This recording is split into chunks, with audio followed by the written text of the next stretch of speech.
नमस्कार, समाज का सच में आपका स्वागत है। आज हम बात करने जा रहे हैं एक ऐसे इंसान के बारे में जिसने अपनी सोच और अपने विचारों से पूरे यूरोप को हिला दिया। एक ऐसा इंसान जिसने उस समय की धार्मिक सत्ता को चुनौती दी, जब चर्च का डर इंसानों के दिल और दिमाग पर पूरी तरह छाया हुआ था। हम बात कर रहे हैं जियोडार्नो ब्रूनो की।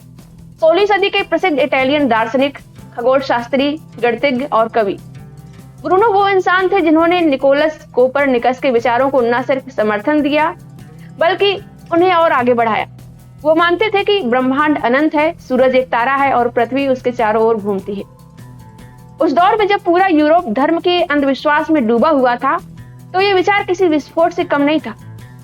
लेकिन ब्रूनो ने डरकर चुप रहना नहीं चुना। उन्होंने अपने विचारों पर डटकर रहना और पूरी दुनिया को सोचने पर मजबूर किया। और यही कारण है कि चर्च ने उन्हें कुधर्मी घोषित किया और अंततः सन 1600 में उन्हें जिंदा जला दिया। जियोडार्नो ब्रूनो का इतिहास सिर्फ एक इंसान की जीवनी नहीं, बल्कि एक स्वतंत्र सोच, साहस और सच्चाई की लड़ाई का प्रतीक है। आइए विस्तार से जानते हैं उनका पूरा इतिहास। ब्रूनो का जन्म 1548 में इटली के एक छोटे से कस्बे नोल में हुआ। उनका असली नाम था फिलिप्पो ब्रूनो। बचपन से ही वो बेहद तेज दिमाग और जिज्ञासु स्वभाव के थे। उन्हें धार्मिक ग्रंथों, दर्शन यानी फिलॉसफी और गणित में गहरी रुचि थी। केवल 15 साल की उम्र में उन्होंने नेपल्स के पास स्थित डोमिनिकन मठ में प्रवेश लिया। यहीं पर उन्होंने अपना नाम बदलकर जियोडार्नो रख लिया। मठ में रहते हुए उन्होंने धर्मशास्त्र, तर्कशास्त्र, दर्शन और गणित का गहराई से अध्ययन किया। वो चर्च के परंपराओं को सीख रहे थे, लेकिन उनके भीतर सवाल उठना शुरू हो गए। उन्होंने धार्मिक चित्रों और मूर्तियों को लेकर भी आलोचनात्मक नजरिया दिखाया।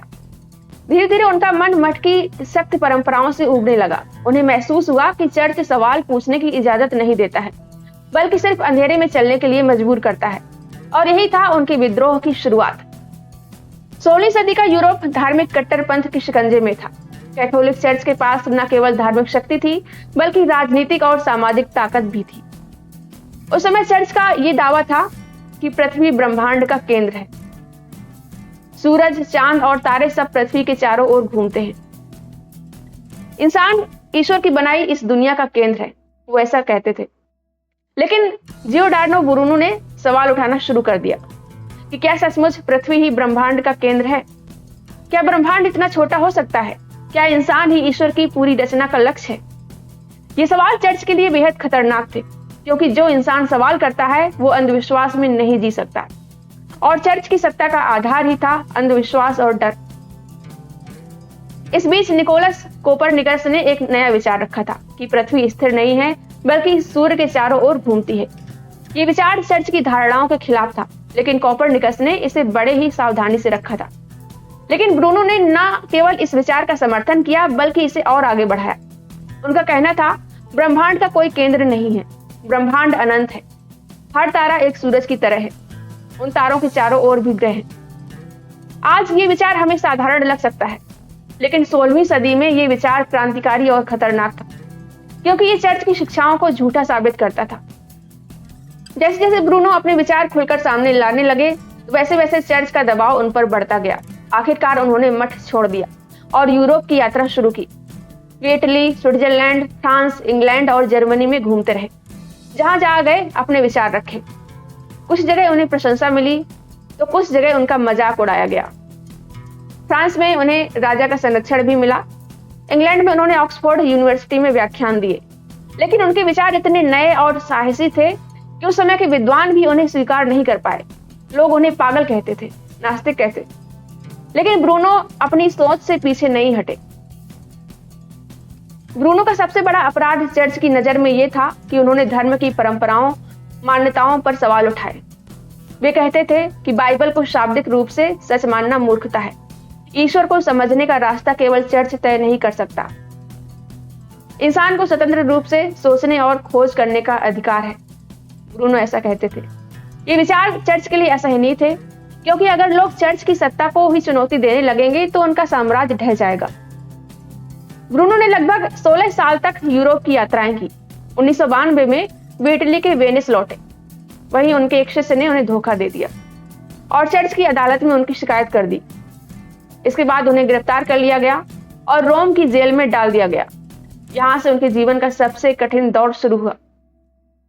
लगभग 8 साल तक उन पर मुकदमा चला। धार्मिक अदालत उनसे बार बार कहती रही कि अपने विचार बदल लो, मान लो कि पृथ्वी ब्रह्मांड का केंद्र है, मान लो कि चर्च ही सत्य का एकमात्र स्रोत है। लेकिन ब्रूनो झुके नहीं। उन्होंने साफ कहा, मैं वही मानूंगा जो मेरी बुद्धि और खोज मुझे सच बताएगी। उन्हें मानसिक और शारीरिक यातनाएं दी गई, उन्हें बहुत प्रताड़ित किया गया, लेकिन उन्होंने समझौता नहीं किया। आखिरकार 1600 में चर्च ने अंतिम फैसला सुनाया। जियोडार्नो ब्रूनो को कुधर्मी घोषित कर दिया गया। 17 फरवरी 1600 को रोम के एक चौराहे पर भीड़ जुटाई गई। ब्रूनो को वहां लाकर जिंदा आग में जला दिया गया। आग की लपटें उनके शरीर को निगल रही थी, लेकिन उनकी आंखों में डर नहीं था। कहा जाता है कि उन्होंने आखिरी बार कहा, तुम्हें लगता है कि मेरी मृत्यु से मेरे विचार मर जाएंगे, लेकिन असल में मेरी मृत्यु मेरे विचारों को और जिंदा कर देगी। और यही हुआ। आज 400 साल बाद भी जियोडार्नो ब्रूनो का नाम जिंदा है। रोम के उसी चौक पर उनकी कांस्य की मूर्ति खड़ी है जहां उन्हें जिंदा जलाया गया था। वो मूर्ति दुनिया को ये याद दिलाती है कि स्वतंत्र सोच की कीमत बहुत भारी होती है, लेकिन सच्चाई और विचारों को कोई ताकत खत्म नहीं कर सकती। ब्रूनो के विचारों ने आगे चलकर गैलीलियो, केपलर और न्यूटन जैसे महान वैज्ञानिकों को प्रेरित किया। आज जब हम ब्रह्मांड की अनंतता की बात करते हैं तो उसमें ब्रूनो की झलक दिखाई देती है। साथियों, ब्रूनो का इतिहास हमें ये सिखाता है कि सत्ता और डर के आगे झुकना आसान है, लेकिन सच के लिए खड़े होना असली साहस है। इंसान को सोचने और सवाल करने का अधिकार छीनना सबसे बड़ा अपराध है। ब्रूनो ने अपने विचारों की कीमत अपनी जान देकर चुकाई, लेकिन उनकी शहादत ये साबित करती है कि विचारों को जलाया नहीं जा सकता। आज जब हम स्वतंत्र रूप से सोचते हैं, सवाल पूछते हैं, विज्ञान को आगे बढ़ाते हैं, तो उनमें कहीं न कहीं ब्रूनो की विरासत जरूर मौजूद है। यही था जियोडार्नो ब्रूनो का पूरा इतिहास। आपको ये जानकारी कैसी लगी कमेंट करके जरूर बताएं, और आप इस बारे में क्या सोचते हैं ये भी बता सकते हैं।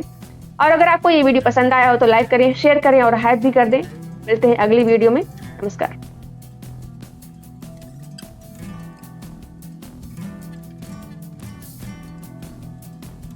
अगर आपको मेरा काम पसंद आ रहा हो और आप चाहते हैं कि मैं इसी तरह बिना डरे, बिना किसी के दबाव के सच्चाई और सामाजिक मुद्दों पर बोलती रहूं और अंधविश्वास के खिलाफ समाज को जागरूक करती रहूं, तो आप अपनी इच्छा अनुसार मेरी आर्थिक मदद भी कर सकते हैं।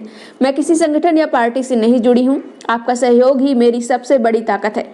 आप अपना सहयोग वीडियो के नीचे दिख रहे थैंक्स के बटन पर क्लिक करके या फिर मेरी UPI ID shashi-singh9192@OKICICI पर सीधे भेजकर या फिर स्क्रीन पर दिख रहे QR कोड को स्कैन करके कर सकते हैं। आपकी हर छोटी से छोटी मदद मेरे लिए बहुत कीमती है। आपका छोटा सा सहयोग भी मुझे मजबूती देता है, क्योंकि जब जनता खुद साथ देती है तभी बदलाव होता है। धन्यवाद।